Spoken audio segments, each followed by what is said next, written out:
porque eu fiquei falando horrores sozinha,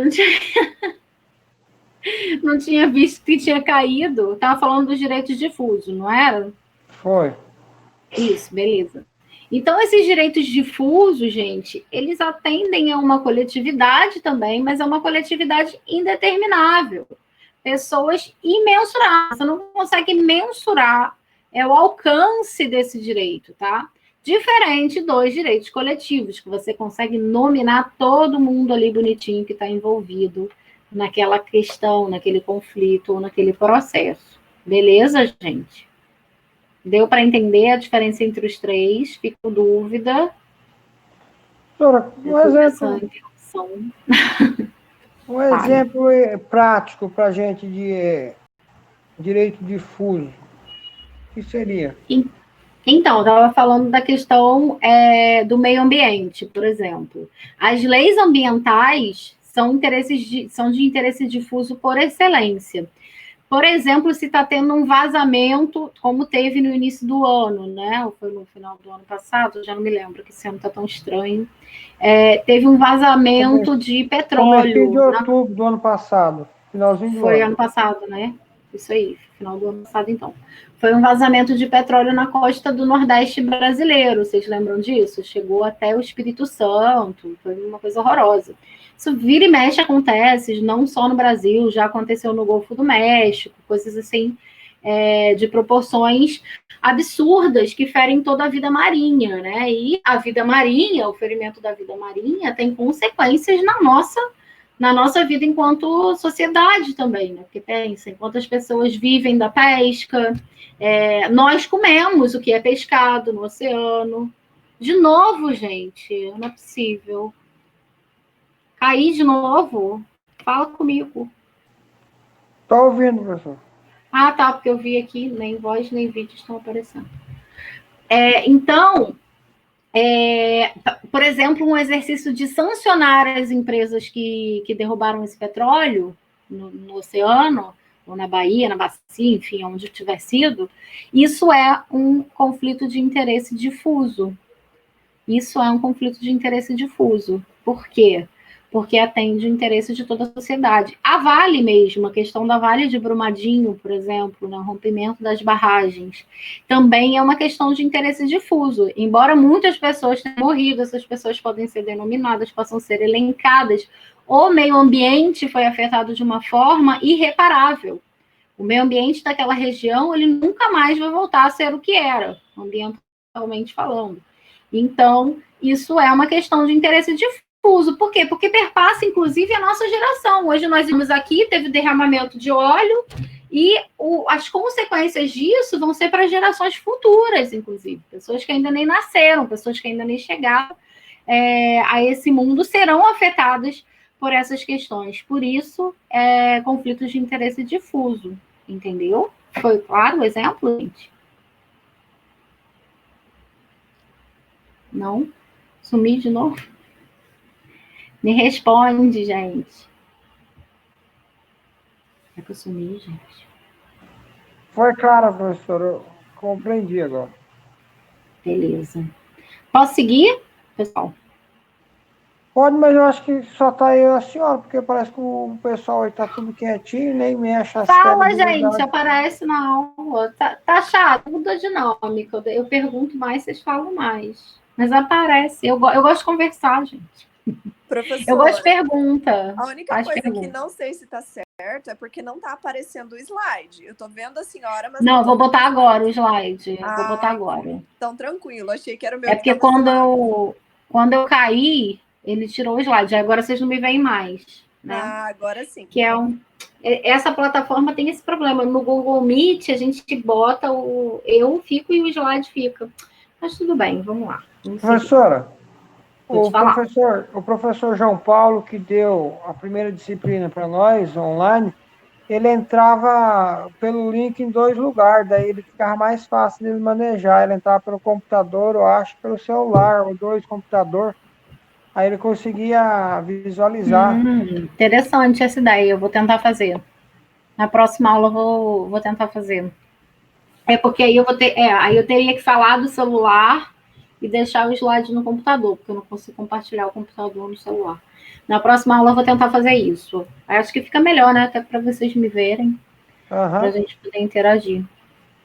Mas se eu tiver muito rápido, fala também, gente. Eu paro, eu volto, tá? Eu sei que é mais complicado quando a gente está online, entender as coisas. Então, de verdade, pode interromper, eu repito, tiver que repetir 10, 20, 30 vezes, eu repito, tá? Vamos lá. Bom, eu já falei para vocês um pouco sobre a jurisdição. Isso aqui é mais, esse slide, ele está dizendo aonde está a jurisdição no nosso ordenamento jurídico, onde está prevista a jurisdição no nosso ordenamento jurídico. E aí, ela tem a previsão constitucional, como não poderia deixar de ser, né? Afinal de contas, a gente está falando dos 3 poderes do nosso Estado, então eles são matéria de direito constitucional, precisam estar necessariamente previstos na Constituição. E aí o artigo 5º, inciso 35 da Constituição fala: a lei não excluirá da apreciação do Poder Judiciário lesão ou ameaça de direito. O que é lesão ou ameaça de direito? Já falei para vocês. Lesão é quando o direito foi ferido, né? Propriamente dito, quando aquele direito material ele foi lesionado. Mas a ameaça de direito, ela tem a ver com a iminência do ferimento daquele direito. Aquele direito ele está prestes a perecer. Então, eu preciso buscar a jurisdição, preciso buscar o Estado para que esse direito ele seja satisfeito, tá? Esse princípio ele foi recepcionado pelo novo CPC, no artigo 3º do Código de Processo Civil de 2015, e ele fala lá no artigo 3º que não se excluirá de apreciação jurisdicional ameaça ou lesão de direito. Praticamente uma reprodução, né, do texto constitucional. Finalmente, o artigo 345 do Código Penal, ele fala que é proibido fazer justiça pelas próprias mãos para satisfazer pretensão, embora legítima, salvo quando a lei o permite. O que esse artigo do Código Penal está falando, gente? Ele está vedando a autotutela. Tá? Então, eu estou gravando a aula. Eu só não sei se eu vou conseguir compartilhar ela lá no Cigar, talvez o link, né? Eu vou pedir uma ajuda para o Alessandro, para ele me ajudar nessa parte de compartilhar, porque ficou partida, né? Como eu caí aquela hora. Mas eu estou gravando, fiquem tranquilos, eu vou compartilhar com vocês, não se preocupem não, tá? Então, voltando. Esse artigo aqui do Código Penal, gente, ele está falando que fazer justiça pelas próprias mãos é proibido. E por que é proibido? O nosso direito, ele vedou a autotutela. O nosso direito, ele veda a autotutela. E não é só a autotutela de direito penal, porque a gente pensa muito em não fazer justiça com as próprias mãos quando nós estamos falando de direito penal, né? O cara foi lá, me roubou, eu fui lá, dei umas porradas nele para ele não fazer mais isso. O cara foi lá, sei lá, uns exemplos mais drásticos, né? O rapaz estuprou a minha filha, eu fui lá e matei ele. É uma questão de honra, uma questão de legítima defesa, enfim. Coisas mais... É isso, né? Fazer com as próprias mãos, resolver com as próprias mãos. O nosso direito, ele veda esse tipo de atitude, não só no âmbito do direito penal, também no âmbito do direito civil. Imagina, a pessoa ela está vivendo na minha casa, o contrato de aluguel dela acabou, ela já deveria ter saído, mas ela continua vivendo e morando na minha casa. Ela está no direito dela? Não, ela não está no direito dela. Se o contrato dela acabou, a relação jurídica que deixava, né, que lhe concedia o direito de estar naquele prédio, acabou também. Não existe mais aquele direito, né? Então, a minha pretensão de que essa pessoa saia, de que essa pessoa deixe o imóvel, ela é totalmente legítima, ela é totalmente verdadeira. Porém, eu não posso chegar na porta da casa da pessoa, aliás, da minha casa, né, onde a pessoa está vivendo, e simplesmente tirar tudo de lá, arrombar a porta e botar essa pessoa para fora. Por que não pode? Porque o direito veda isso. É necessário que você faça um processo pedindo a restituição da posse, que a pessoa seja retirada do imóvel, e aí vai ter que ir um oficial de justiça conduzir essa dinâmica de retirada da pessoa, tá? Então, quando a gente fala de vedação da autotutela, a gente não está falando só da autotutela de direito penal, a gente está falando da autotutela em todos os ramos do direito. Aí se fala, salvo quando a lei permitir. Por que salvo quando a lei permitir?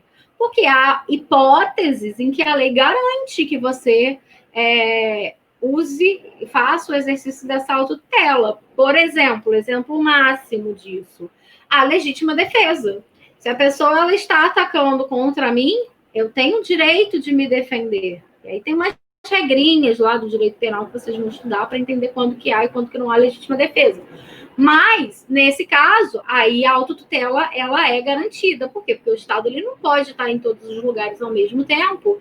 E se eu tenho como afastar essa lesão do direito, se é possível, que eu o faça, tá?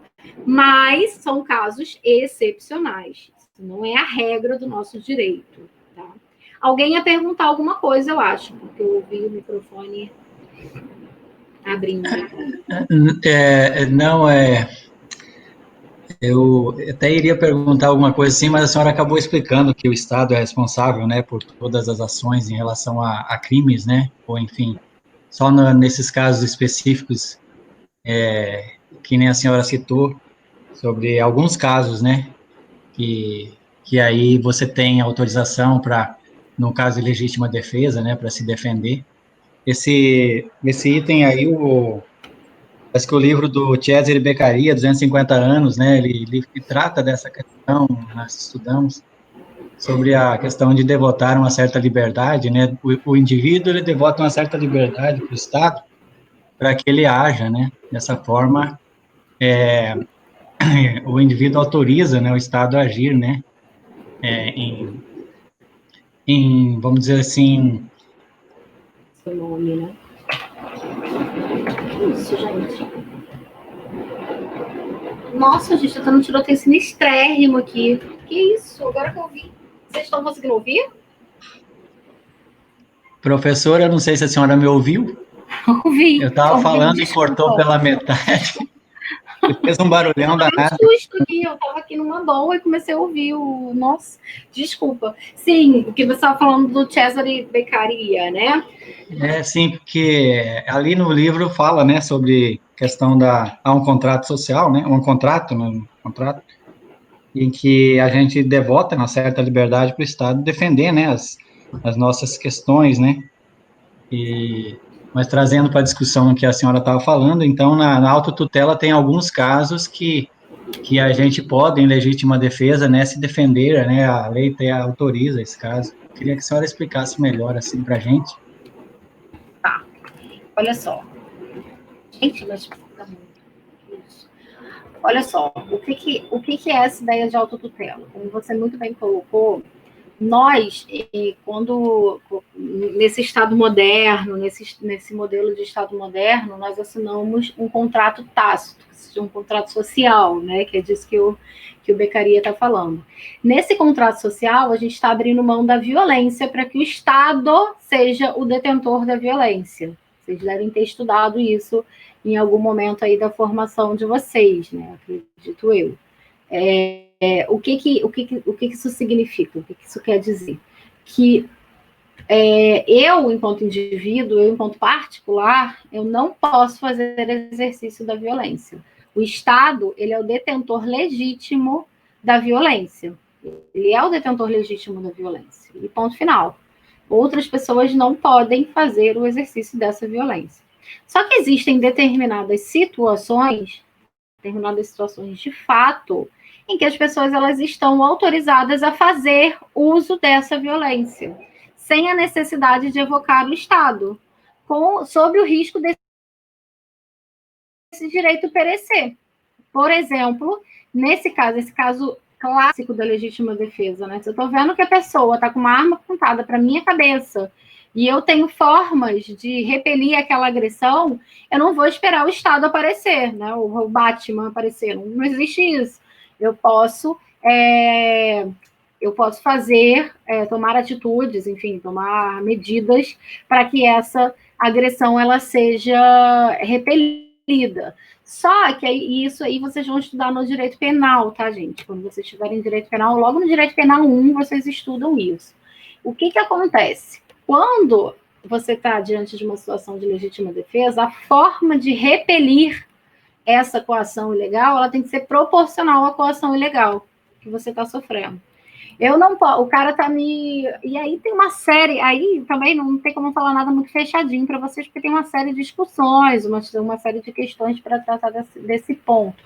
Mas se, por exemplo, entrou uma criança no meu terreno para furtar, sei lá, uma fruta, sei lá, tem uma árvore no meu pé, uma manga. Onde eu morava quando era criança tinha manga. Pé de manga, as crianças pulavam direto no muro para pegar. Isso é uma invasão de propriedade. Via de regra, isso é uma invasão de propriedade. Eu posso atirar nessa criança para que ela saia da minha propriedade? Aí já não há legítima defesa, já é excesso. Por quê? Não é proporcional. É uma criança, pulou um muro, está simplesmente pegando uma fruta. Eu posso pegar a criança pelo braço e botar ela para fora. Puxar pela orelha, né? Como se fazia muito antigamente. Isso pode ser feito. Agora, eu não posso, por exemplo, dar um tiro na criança para que a criança saia, ou atirar de lá de dentro de casa para que a criança saia. Isso é excesso de legítima defesa. Na verdade, já não há mais legítima defesa. Eu estou fazendo um exercício exacerbado da violência, entendeu? Isso não pode acontecer. Um outro exemplo de autotutela, por exemplo, é a prisão em flagrante. Quando você prende um indivíduo em flagrante, você está privando ele da liberdade. Eu não sei se vocês sabem, mas eu vou contar para vocês, qualquer pessoa pode prender um indivíduo em flagrante. Se tem uma pessoa ali cometendo um crime, sei lá, furtando, roubando, você pode deter essa pessoa, até que chegue a autoridade policial. Você está detendo ela da sua liberdade. E a prisão em flagrante é um exemplo de exercício dessa autotutela. Qualquer indivíduo pode fazer isso. Qualquer pessoa pode fazer isso, tá? Aí vamos trazer esse exemplo para o âmbito do direito civil também, para a gente não ficar só falando de direito penal. Eu falo muito de direito penal para explicar isso, porque o direito penal ele é mais claro, né, para tratar dessa questão. Os exemplos são mais escancarados, porque tem um quê ali também de vedação à vingança. A gente vai falar disso quando a gente for... Eu não sei se ainda hoje, por causa do avançar das horas, mas a gente ainda vai falar sobre isso, como que era no passado, né? No passado, as pessoas elas agiam mobilizadas e movidas pela vingança. No âmbito do direito atual, moderno, a gente não pode pensar em seres humanos, indivíduos agindo mobilizados pela vingança, tá? No caso, por exemplo, aí vamos falar de direito civil para não ficar muito fora, né, do âmbito processual que a gente está falando. Se a árvore do vizinho está caindo na minha casa, está por cima do meu muro, o pé da árvore está lá, o caule da árvore está lá na propriedade dele, mas ela está caindo por cima do meu muro, está me causando prejuízos. Eu posso cortar essa árvore? O que vocês acham? Opinião de vocês. Eu acho que pode cortar a parte que está dentro do seu muro. Sim, exatamente. Mas você pode, porque tem uma previsão legal dizendo que você pode. Tem uma previsão legal dizendo que você pode estar lá no artigo 1283 do Código Civil, que é quando há árvores limítrofes, você pode, por si mesmo, fazer o corte. Teoricamente, se a gente for pensar, não poderia, porque a árvore não é sua propriedade. A árvore é propriedade do vizinho. Mas o próprio código, a própria lei previu uma possibilidade de autotutela. O que é isso? Eu não preciso entrar na justiça, eu não preciso mover um processo para poder cortar o pedaço da árvore do vizinho que está na minha propriedade. A lei já previu uma situação me garantindo esse direito. Ela já me previu o direito de eu mesmo exercer a minha tutela, de eu exercer a minha autotutela. Tá? Outro exemplo. Professor, fala, pode falar. Deixa eu fazer uma pergunta. Uhum. Aí, no caso, se eu pegar a árvore do vizinho e jogar para o quintal dele, eu estou errado ou estou certo? Como assim jogar para o quintal dele? Não, a árvore do vizinho entrou para o meu quintal, aí eu pego e corto e jogo de volta no quintal dele. Eu posso? Os galhos da árvore? Isso. Pode, é dele, a árvore é dele, o quintal dele. Pode sim. Não dá ideia, professor. Não, mas assim, teoricamente, claro, isso aí não é um ilícito, entendeu? É isso que você quer saber, se isso é lícito ou ilícito, né? Se é moral ou imoral, aí já não cabe a mim. Já não cabe a mim te dar esse veredito, né? Se você deve ou não fazer. Mas não há nenhuma vedação a você fazer isso, tá? A lei não te proíbe de fazer isso, tá? Outro exemplo que eu ia dar. Quando você deixa um objeto em penhor, quando você penhora alguma coisa, isso tem muito em novela, né? Ai, vou penhorar o anel de família da minha avó, o anel de casamento da minha avó, que é lá do século XX, não sei o quê. Se a pessoa ela não paga, ela penhorou em troca de algo, né? Obviamente você vai penhorar um objeto em troca de outra coisa. Se essa pessoa ela não paga o que ela deveria pagar, se, enfim, ela não cumpriu, o que a lei te permite fazer? A lei te permite tomar para si esse objeto. Você pode ficar com esse objeto para você.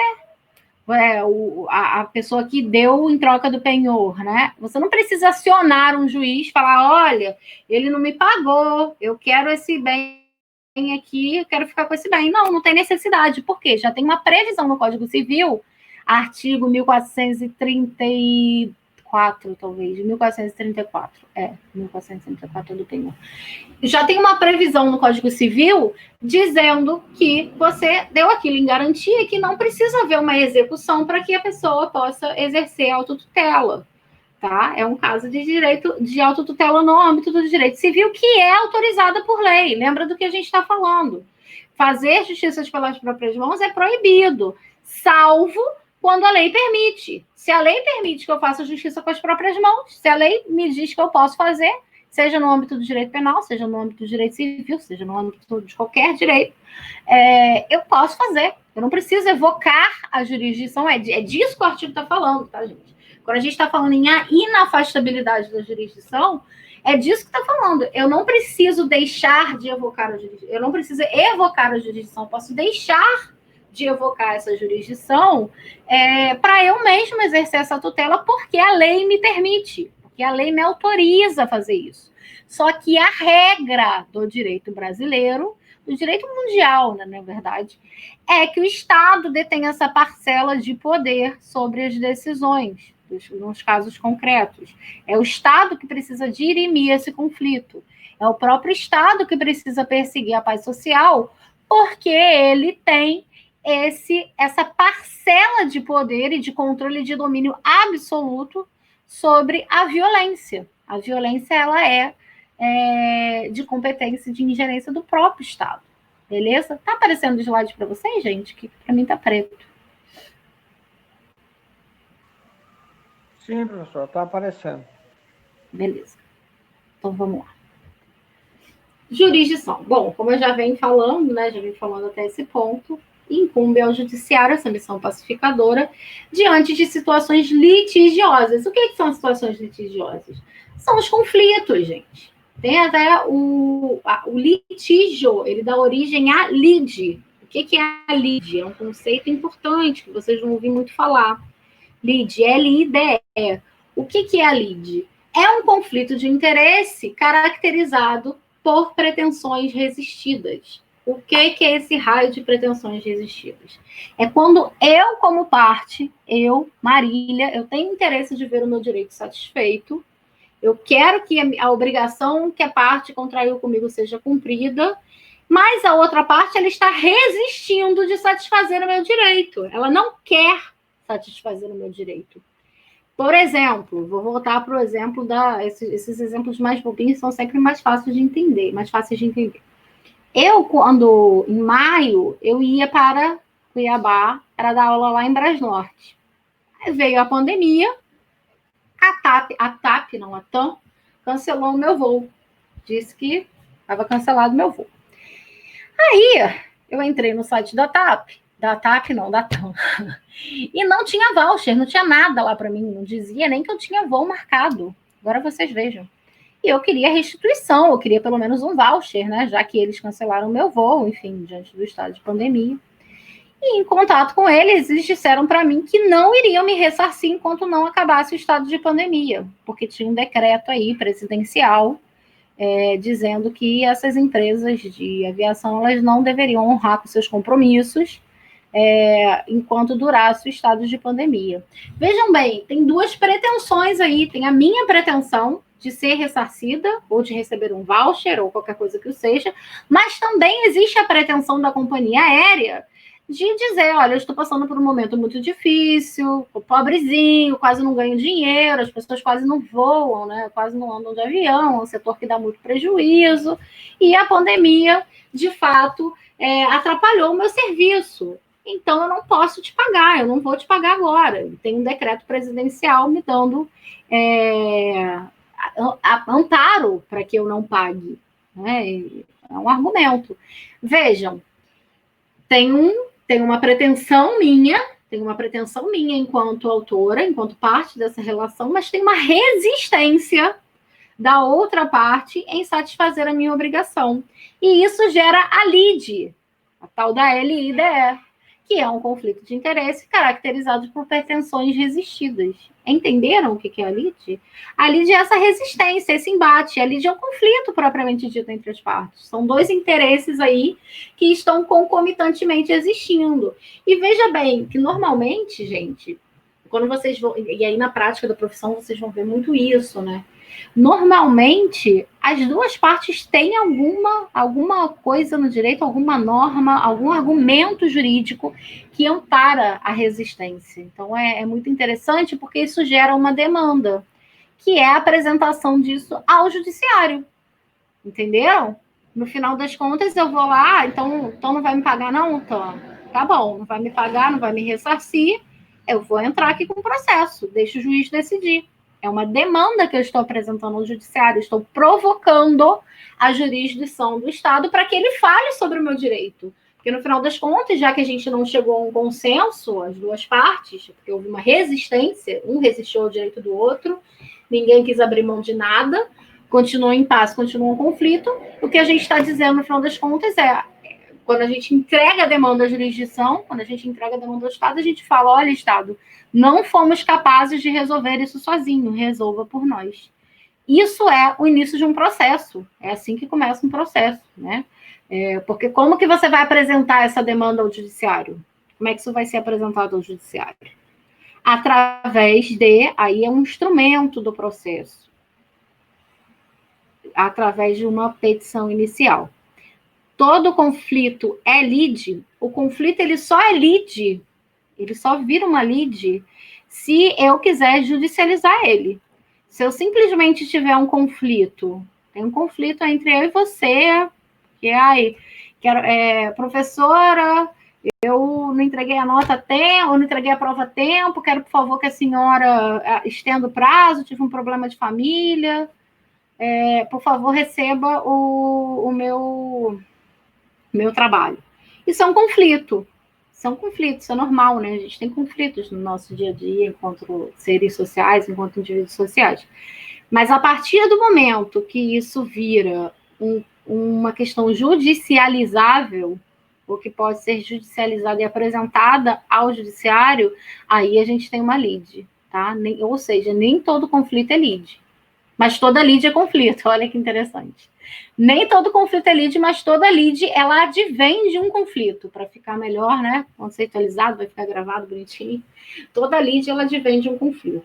A gente pode dizer que a lide é um conflito mais rebuscado, né? Um conflito que envolve mais matéria de direitos, propriamente dito, tá? Entenderam? Quem perguntou, não sei quem perguntou, mas... não sei se ficou clara a dúvida. Beleza. Dúvidas? Posso seguir, gente? Bom, como que se provoca a jurisdição? Como é que se apresenta essa demanda ao judiciário? Como que se apresenta essa lide constituída ao judiciário? Aí existe uma peça, né, um procedimento que é muito importante, que é a petição inicial. A petição inicial é que vai apresentar essa demanda para eu até posso, deixa eu ver se eu consigo espelhar para vocês uma petição inicial para vocês terem uma ideia do que é essa coisa da petição inicial, até porque vocês vão ver ao longo do curso que praticamente todas essas partes da petição inicial a gente vai estudar ela aqui nessa disciplina. Modelos de petição inicial. Vou te pegar para vocês.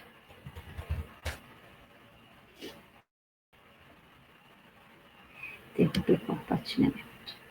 Para vocês me verem um pouquinho aqui.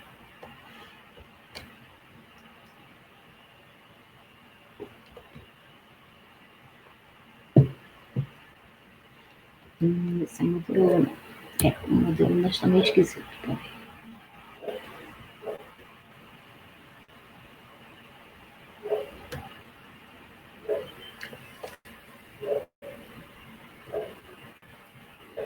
Estão aí, gente. Achei uma aqui interessante. Eu vou espelhar.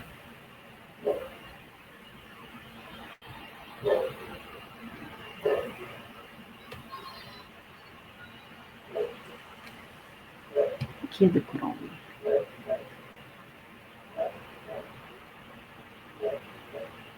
Vê se está aparecendo, gente.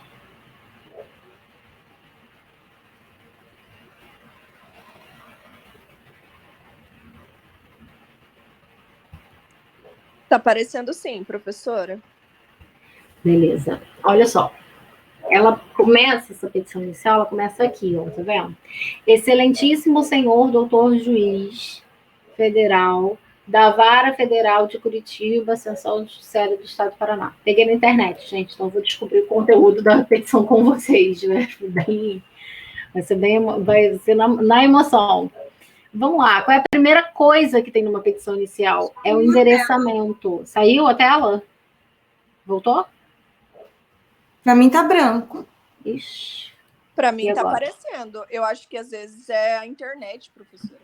Pode ser. Pra mim aparece também. Depois eu posso botar uma petição inicial lá na página, lá no Cigar também, mas é mais um modelo, assim, para a gente se situar, né? Saber do que a gente está falando. A primeira coisa que tem numa petição inicial, gente, é a competência. Se vocês olharem lá no programa da disciplina, a gente vai estudar a competência. O que é competência? É saber qual é o juiz, para qual vara, para qual repartição eu tenho que endereçar a minha demanda. Porque, imagina, se eu tenho uma demanda envolvendo a União, eu não posso endereçar essa demanda para o juiz de Cuiabá, por exemplo. Eu não posso. Eu tenho que enviar a minha demanda para um juiz federal. Esse caso aqui é um caso de juiz federal. Até vamos descobrir por que é um caso de juiz federal, né? Diz que é medicamentos normalmente é estadual, mas deve ter algum pedido para ser federal. Tramitação urgente. Está pedindo que é urgência, né? Está falando que é urgente. A Defensoria Pública da União, parará. Aí aqui, gente, tá vendo? As partes, ó. O nome da pessoa, a nacionalidade, quem ela é, a caracterização da parte. Você tem que dizer para o juiz quem são as partes envolvidas nesse conflito, né? No caso, a União Federal aqui embaixo está, em face da União Federal, pessoa jurídica de direito público. Aqui no caso está processando os dois, está processando a União e o Estado do Paraná, todos os dois. Eu achei, porque normalmente caso de medicamento é a função do Estado fornecer. É que o Estado, às vezes, está fornecendo, a parte foi lá e se garantiu, né? Aí, logo no começo, gente, você narra os fatos. O que são os fatos? O conflito propriamente dito, né? Você tem que dizer para o juiz qual é o conflito que você está perseguindo, de onde vem a tua pretensão, de onde vem, o que originou a lide, né? O que originou essa relação conflituosa entre as partes. Você precisa narrar isso para o juiz, né? E aí tá falando, a parte autora tem uma patologia, tal. Ela precisa de um medicamento, tá falando aí o nome do medicamento. Você vai narrando todo o caso, né? Vai narrando todo o caso para o juiz, porque, afinal de contas, o Estado ele não tem como conhecer o teu problema, né? Ele não está na tua casa. Parece uma besteira, mas é verdade. Você tem que narrar isso muito bem. Eu costumo até dizer para os meus alunos e para os estagiários do escritório que a parte mais importante de uma petição é narrar bem os fatos. Você explicar muito bem para o juiz, para o Estado juiz, o que está acontecendo, o que você está perseguindo, né? Finalmente vem o direito, porque você precisa fundamentar, você precisa dizer qual que foi, lembram que eu falei lá no começo da aula do direito material? Você tem que dizer qual foi o direito material, qual é o direito material que está sendo ferido para você recorrer ao judiciário. A partir, né, desses fatos, qual que foi o direito material que foi lesionado. E aí ele fala aqui do direito à saúde pública, ó, artigo 6º da Constituição Federal, tal.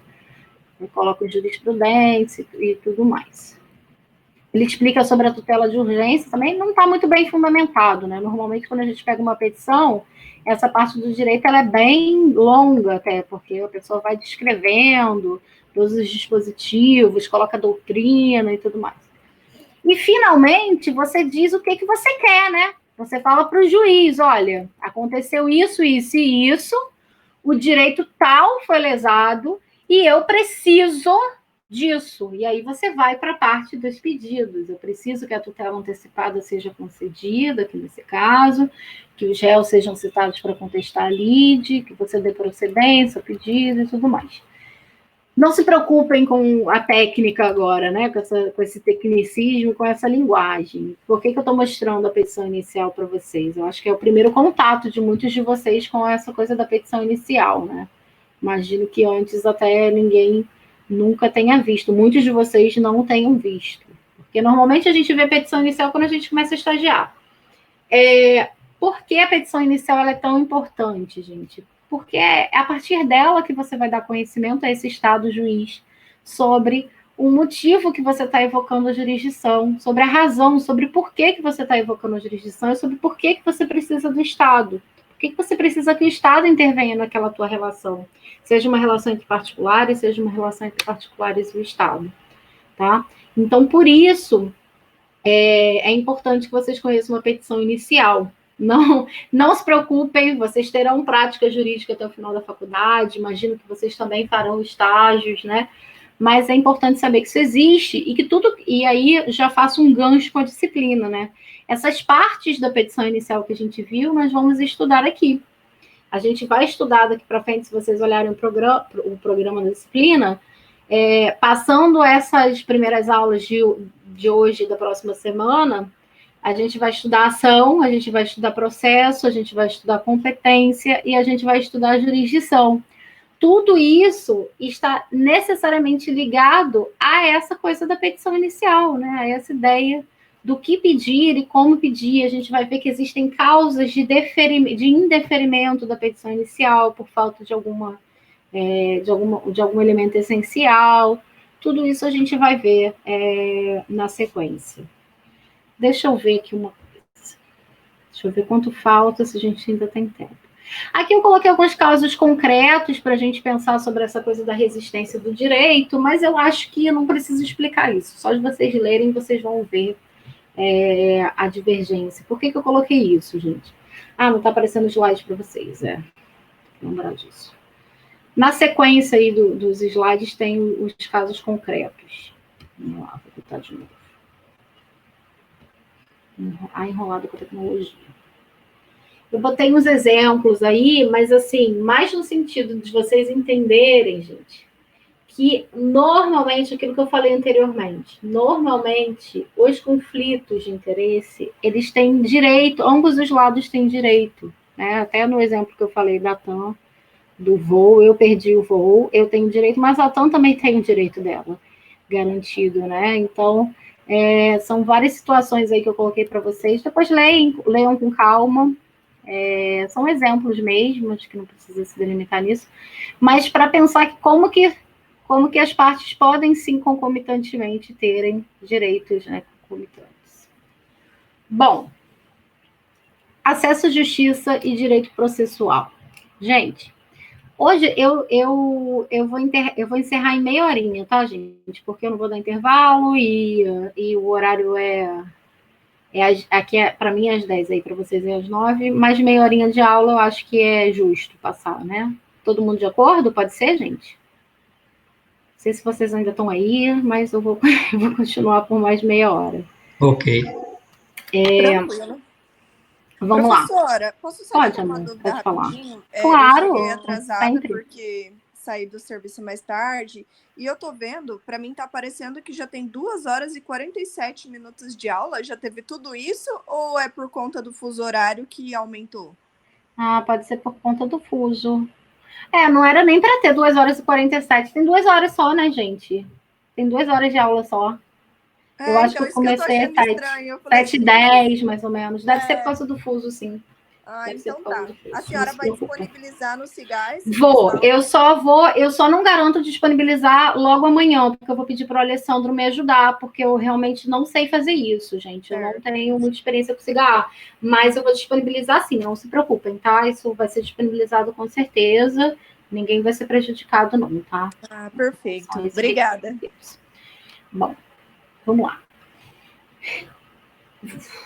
Vou voltar. É porque vocês quase não falam, né? Aí interage, a coisa flui mais rápido. Mas, mais uma vez, estimulo vocês a participarem mais nos próximos encontros.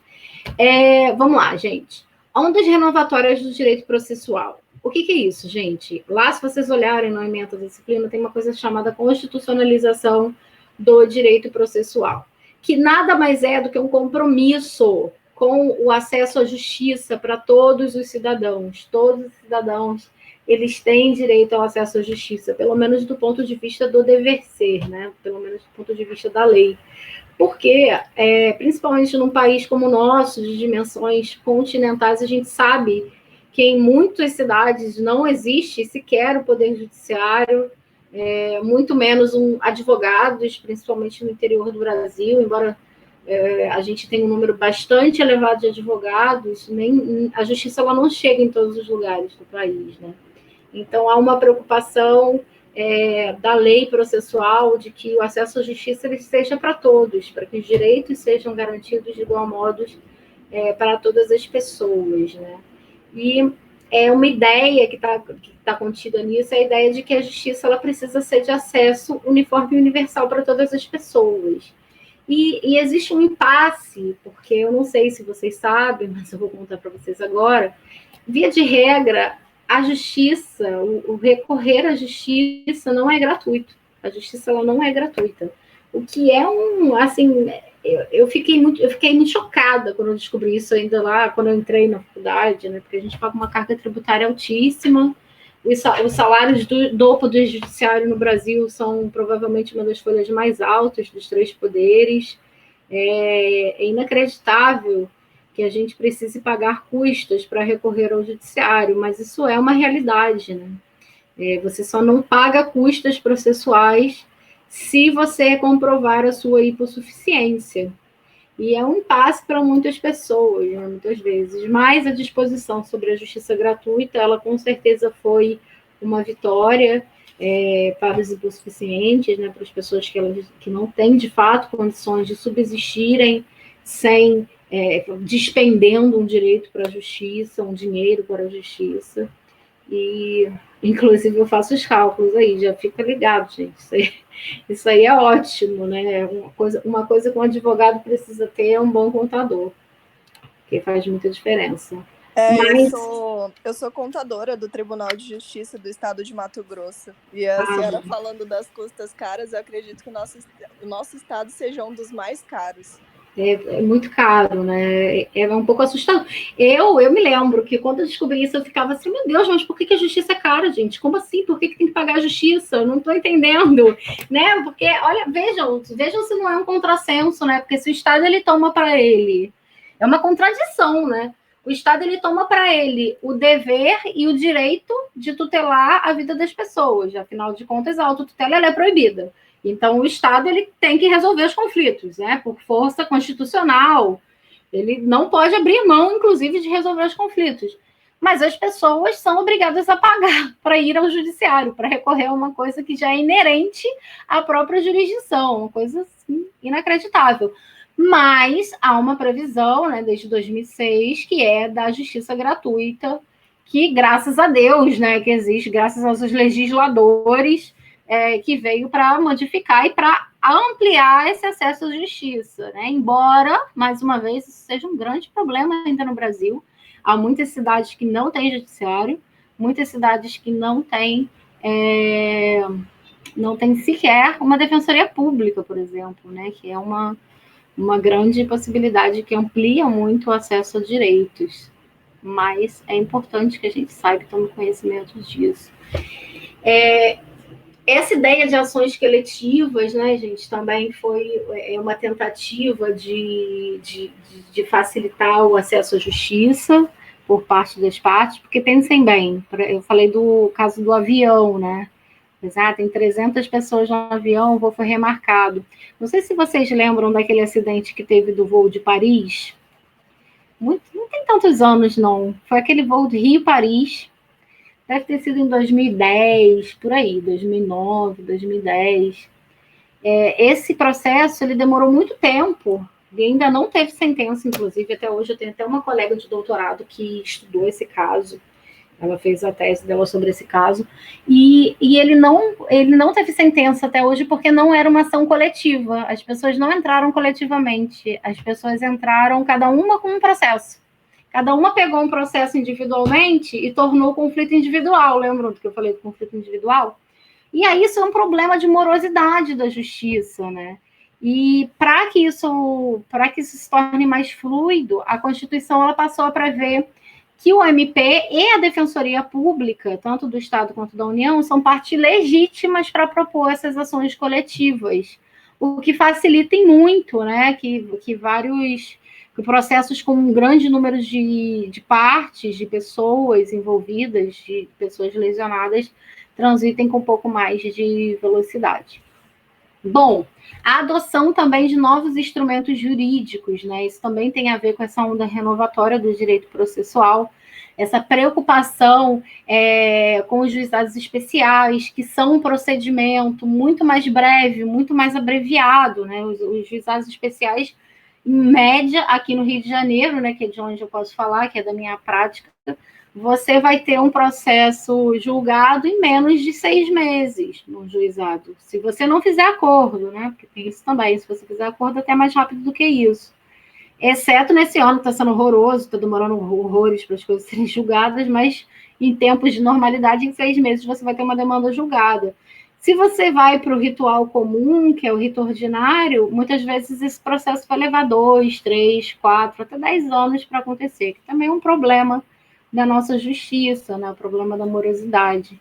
Então, é muito importante pensar novos instrumentos jurídicos que abreviem o tempo do processo, que possibilitem, né, que essas demandas sejam resolvidas em tempo menor e com maior eficiência, obviamente, né? Porque também o tempo não necessariamente tem a ver com a qualidade do serviço prestado. Então, é muito importante que o legislador pense sobre isso.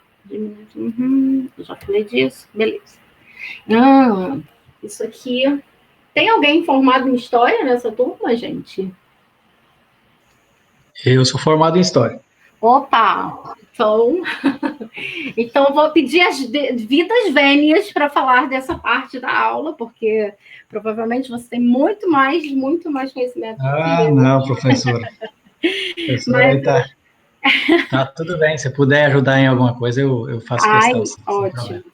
Assim, é mais um breve histórico, é o último tópico da aula de hoje, né? Mas é importante porque também é parte do ementa, então a gente precisa falar sobre isso.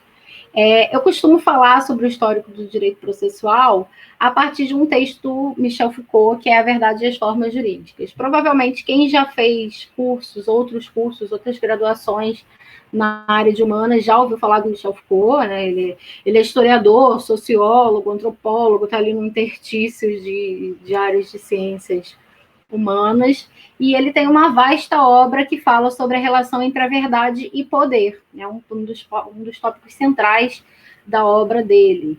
E nesse texto, eu não sei se eu coloquei ele lá no Cigarro, eu botei tanta coisa no Cigarro, eu acho que esse texto não foi, vou até anotar aqui para subir ele depois.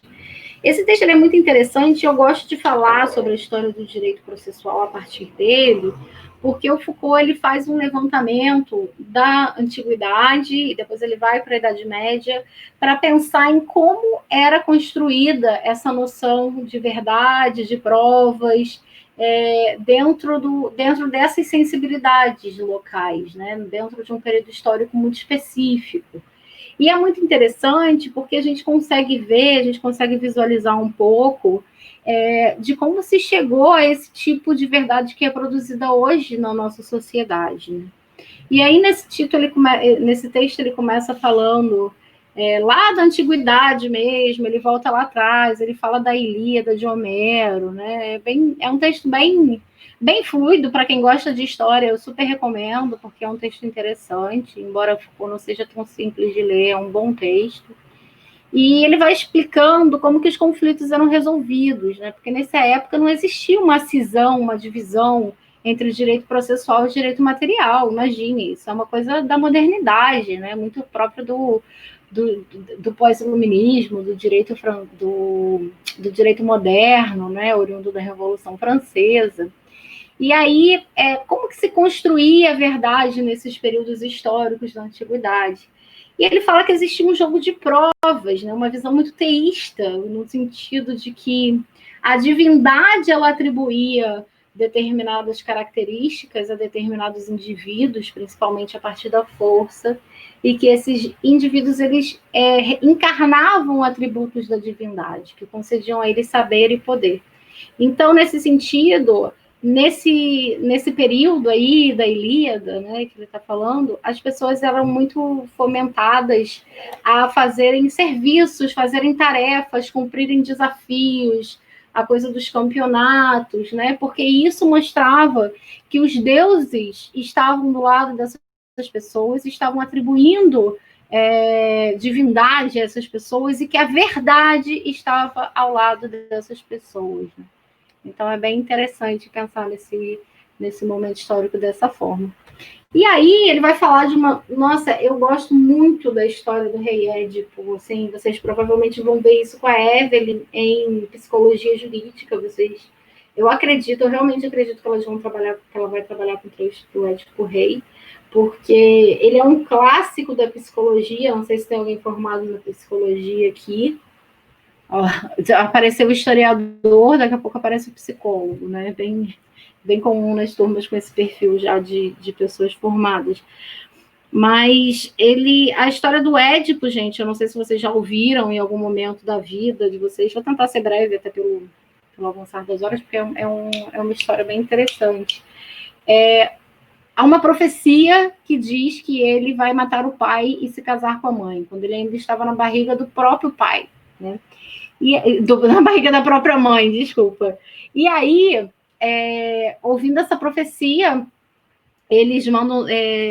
eram reis, né, os pais dele, e eles se desfazem da criança, pedem que um servo vá para a floresta e mate a criança, e o servo ele não tem coragem de matar a criança, enfim, ela vai viver com uma outra família, e um belo dia, voltando a casa, perdido na floresta, enfim... Ele volta e ele, de fato, ele tem um conflito com o rei e ele mata o pai e ele toma a própria mãe como esposa. Passado algum tempo, ele se casa com a mãe, né? E quando ele descobre de tudo isso, ele fura os 2 olhos, fica cego, fica louco. Assim, bem resumidamente, a história do Édipo. E o que essa história ela diz, que ela conta, né? No final das contas, vocês vão ouvir falar do Édipo como um complexo de Édipo, provavelmente já ouviram falar isso, que é quando o filho se apaixona por um dos pais, a menina pelo pai e o menino pela mãe, é muito comum na psicologia.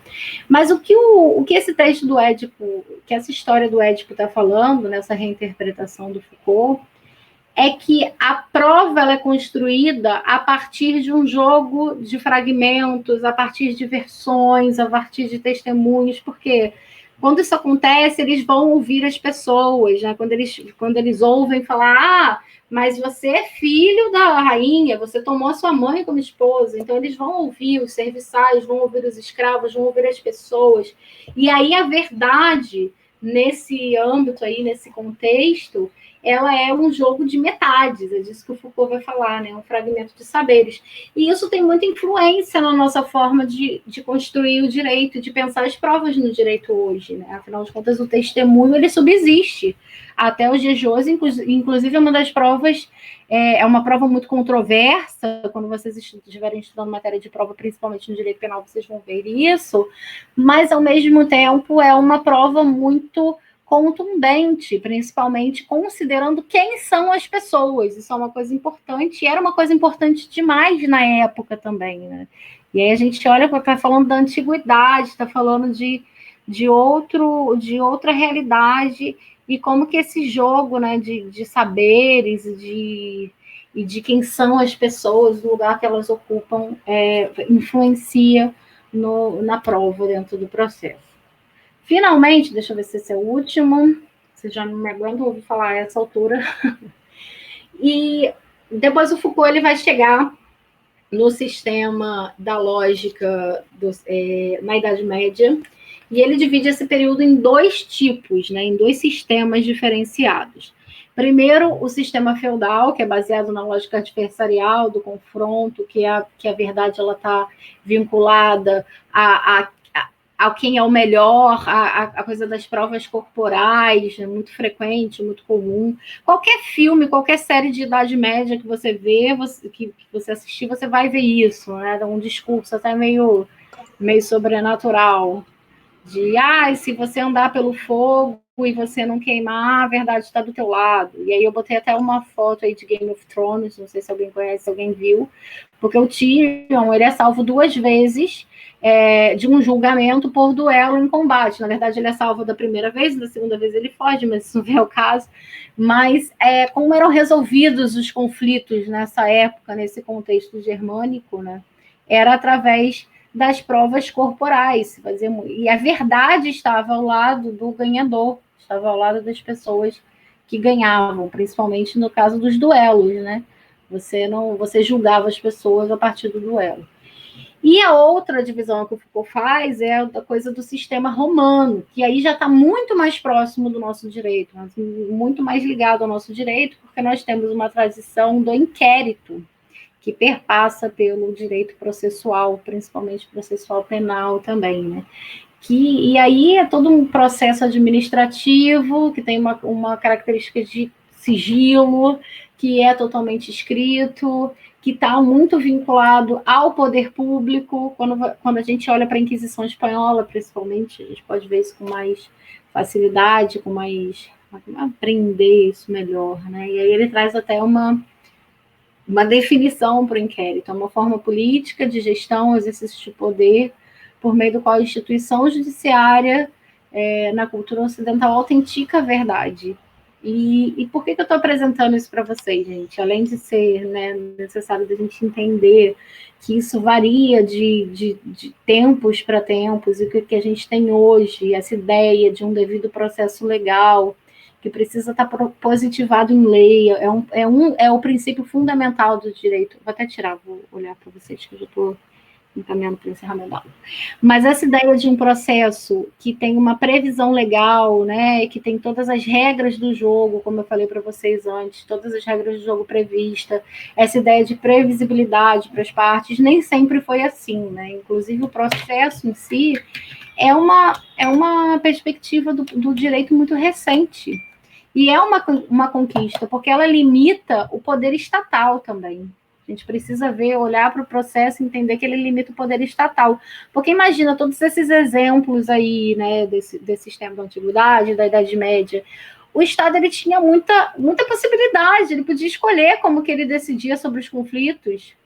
Não, hoje você vai lutar por duelo e eu vou dizer se você tem o direito ou se o teu colega tem o direito. Quem ganhar o duelo tem o direito. Ou eu vou falar vou falar com os sacerdotes, vou falar com os profetas e vou ver se você tem o direito. Ou vou mandar você fazer 13 missões com os trabalhos de Hércules, e se no final das contas você fizer, não, é verdade, você fez isso mesmo. Então, assim, é de muita importância para o nosso direito, é de muita civilização ter um processo um processo, seja ele penal, seja ele civil, seja ele trabalhista, porque ele significa garantia jurídica, né? Ele significa segurança jurídica, acima de tudo.